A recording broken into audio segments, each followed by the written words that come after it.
نبی پاک صلی اللہ علیہ وسلم کی حدیث ہے مسلم میں طبرانی میں، حضور نے فرمایا آؤ میں تمہیں پچھلے زمانے کے ایک ایماندار نوخیز ولی اللہ کی بات سناؤں۔ پچھلے زمانے حضور نے فرمایا پچھلے زمانے میں ایک بادشاہ جادو کے زور پہ حکومت کرتا تھا۔ جب وہ ایک جادوگر اس نے رکھا ہوا تھا تو جادوگر اس کو جادو بتاتا، وہ جادو کے زور پر حکومت کرتا۔ جادوگر بوڑھا ہو گیا تو کہنے لگا بادشاہ کوئی نوجوان میرے پاس بھیج دے، اب میں بوڑھا ہو گیا ہوں میرا پتہ کوئی نہیں کب مر جاؤں۔ ایک نوجوان کی ڈیوٹی لگائی، بڑا زیرک سمجھدار، اپنے رعایا میں سے چن کے جو ذہین فطرت مزاج بچہ تھا وہ اس نے لگایا۔ اللہ کے محبوب علیہ الصلوۃ والسلام فرماتے ہیں بچہ جادو سیکھنے لگا، وقت گزرنے لگا۔ بچہ جب جادو سیکھنے جاتا تو رستے میں ایک راہب بھی تھا جو انجیل جانتا تھا، وہ اللہ اللہ سکھاتا، لوگوں کو حضرت عیسیٰ علیہ السلام کی تعلیمات سے آگاہ کرتا۔ اس نے دیکھا کہ یہاں بھی لوگ اکٹھے ہیں تو وہ بچہ اس راہب کے پاس بھی اٹھنے بیٹھنے لگا۔ اب جب اس کے ساتھ اس کی گفتگو بڑھنے لگی تو اس کو باتوں میں لذت آنے لگی۔ اس نے راہب نے پوچھا کہ تو کون ہے اور کس طرح سے آیا ہے، کیا تیرا معاملہ ہے؟ اس نے کہا جی میں جادو سیکھنے جاتا ہوں، آپ کی باتیں مجھے بڑی اچھی لگتی ہیں۔ اس نے کہا دین سیکھ، جادو سیکھنے والے کافر ہو جاتے ہیں، قرآن و حدیث سیکھنے والوں کو اللہ کامل ایمان عطا فرماتا ہے۔ فرمایا یہ سیکھ۔ بچہ بیٹھنے لگا، اس کے پاس آنے لگا، باتیں دل میں گھر کرنے لگی۔ ایک وقت آیا کہ مسلمان ہو گیا، اور مسلمان کیسے ہوا؟ بچہ کہتا ہے میں تجربہ کر کے ہوا۔ اب میں تھوڑا سا وقت جادوگر کے پاس بھی جاتا اور باقی سارا وقت وہاں بیٹھتا۔ میں ایک دن جا رہا تھا تو رستے میں اژدہا تھا، بہت بڑا سانپ تھا، رستہ روک کے کھڑا تھا۔ یہ حضور نے بیان کی حدیث۔ نبی پاک صلی اللہ علیہ وسلم فرماتے ہیں بچہ کہتا ہے کہ رستے کے اندر سانپ ہے، رستے بند ہے، لوگ چھتوں درختوں پہ چڑھے ہیں، ہراش ہے۔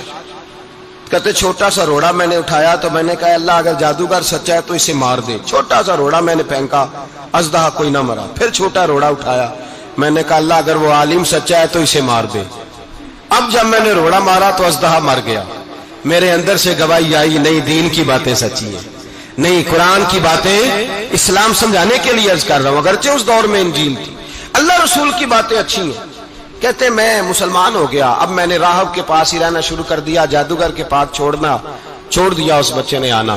بادشاہ پوچھتا کہاں زیادہ وقت گزارتے ہو تو وہ بات گول کر دیتا، وقت تیزی سے بڑھنے لگا۔ اللہ نے اس نوجوان میں طاقت پیدا کر دی، اب وہ اس کے اندر نا اللہ نے توانائی روحانیت پیدا کر دی، ابھی جوان ہے، 14-15 سال عمر ہے۔ اللہ نے اب جو بیمار بھی آتا وہ دعا کرتا تو اللہ صحت عطا کر دیتا، جو بھی آتا۔ بادشاہ کا ایک درباری تھا، بادشاہ کو پنکھا جلتا تھا، وہ اندھا ہو گیا، کوئی ایسی تکلیف آئی کہ نابینا ہو گیا، بڑے علاج کرائے شفا نہیں ہوئی۔ کسی نے اس بچے کا پتہ بتایا کانوں میں، اس کے پاس گیا تو بچہ کہنے لگا شفا تو ہو جائے گی پر کلمہ پڑھنا پڑے گا، مسلمان ہونا پڑے گا، جس پیغمبر کا میں غلام ہوں تجھے بھی بننا پڑے گا، دین پہ عمل کرنا پڑے گا، اللہ شفا دیتا ہے۔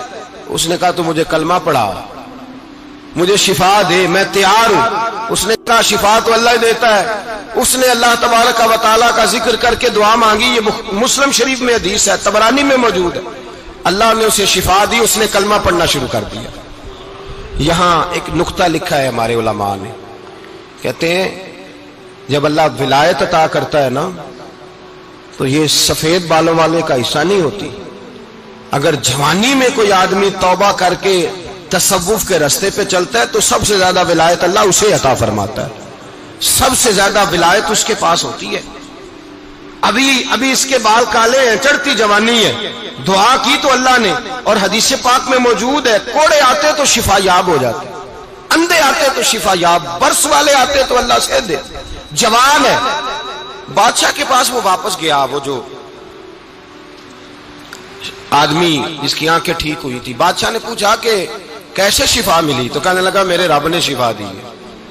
بادشاہ سجدے کراتا تھا، اپنے آپ کو منواتا تھا معاذ اللہ، کہنے لگا میرے علاوہ کون رب ہے؟ اس نے کہا وہی رب ہے جس نے تجھے پیدا کیا ہے، اور وہی رب ہے جس نے مجھے اندھے کو آنکھیں دی ہیں، وہی ہے میرا مالک۔ کہا اچھا تو مجھے نہیں مانتا؟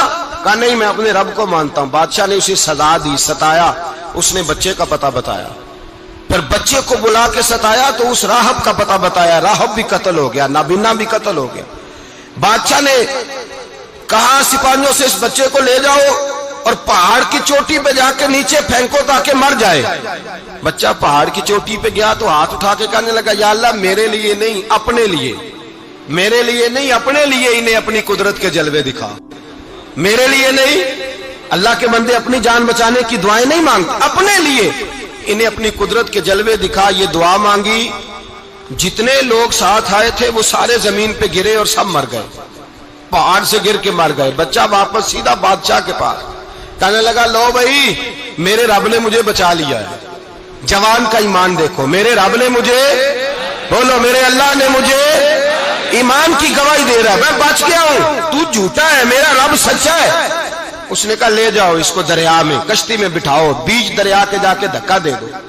بیٹھے کشتی میں، دریا کے بیچ گئے اور جب جا کے وہاں اس کو دھکا دینے لگے تو اس نے کہا اللہ میرے لیے نہیں اپنے لیے انہیں اپنی قدرت کے جلوے دکھا. بس ایک طوفان سا آیا، جتنے سپاہی ساتھ آئے تھے ڈوب کے مر گئے.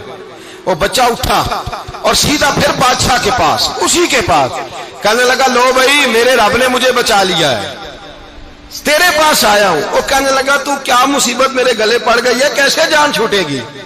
تو بچہ کہنے لگا اگر تو مجھے باندھے درخت کے ساتھ اور سارے ملک کو بلائے، لوگوں کو اکٹھا کرے، پھر تو مجھے تیر مارنا، میں تجھے بتاؤں گا کیسے مارنا ہے، میں مر جاؤں گا. اللہ کا بندہ نوجوان ایمان دیکھو، مرنے کے طریقے بتا رہا ہے، میں تجھے بتاؤں گا میں کیسے مروں گا.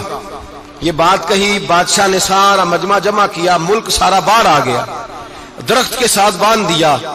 کہنے لگا بھائی لوگوں یہ مجھے مارنا چاہتا تھا، مار نہیں سکا، اب میں اسے بتانے لگا ہوں کہ میں کیسے مروں گا.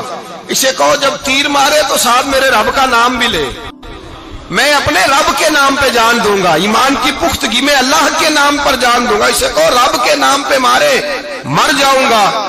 بادشاہ نے اللہ کہہ کے تیر مارا، پیشانی میں لگا، بچے کی روح پرواز کر گئی. جتنا مجمع کھڑا تھا سارا کلمہ پڑھ کے مسلمان ہو گئے، سارے مسلمان ہو گئے سارے. میرے رسول پاک سید عالم صلی اللہ علیہ وسلم نے نوجوانوں کو بتایا جب تمہارے اندر ایمان کی قوت آئے گی تو اللہ تمہاری مدد کرے. فرمایا وہ نوخیز ولی تھا، ابھی جوان رانا تھا، ابھی اس کی پیشانی پر جوانی کے آثار تھے، لیکن اس نے اللہ کو راضی کیا، رب کریم کو راضی.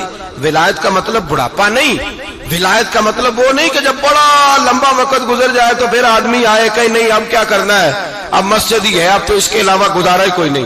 تو اس وقت کا آنا اللہ کی بارگاہ میں قبول تو ہے، لیکن شاباشی اسی کو ملتی ہے جو جوانی کے وقت آئے، جو عین اس وقت آئے جو وقت میرے رسول پاک علیہ السلام کے غلام عبداللہ ابن عمر، حضرت عبداللہ ابن عمر رضی اللہ تعالیٰ عنہ فرماتے ہیں کہ میں نکلا، مجھے سفر کے لیے جانا تھا، تو تھوڑی سی کھجوریں، تھوڑا سا سرکہ، ایک شہد کی بوتل، چیزیں میں نے سفر کے لیے ساتھ رکھ لی. میں جب مدینے سے باہر صحرا میں نکلا نا تو رمضان نہیں تھا، غیر رمضان تھا. میں نے ایک نوجوان کو دیکھا بکریاں چرا رہا ہے، بکریاں چرا رہا ہے. اے جوان، آپ فرماتے ہیں اس کا چہرہ بڑا نورانیت والا، گرد پڑی ہوئی پر بڑا حسین. فرماتے ہیں میں نے اس کو کہا کہ آ جاؤ کھانا کھا لو، روزے بھی نہیں تھے. کہنے لگا نہیں میں نے روزہ رکھا ہوا ہے.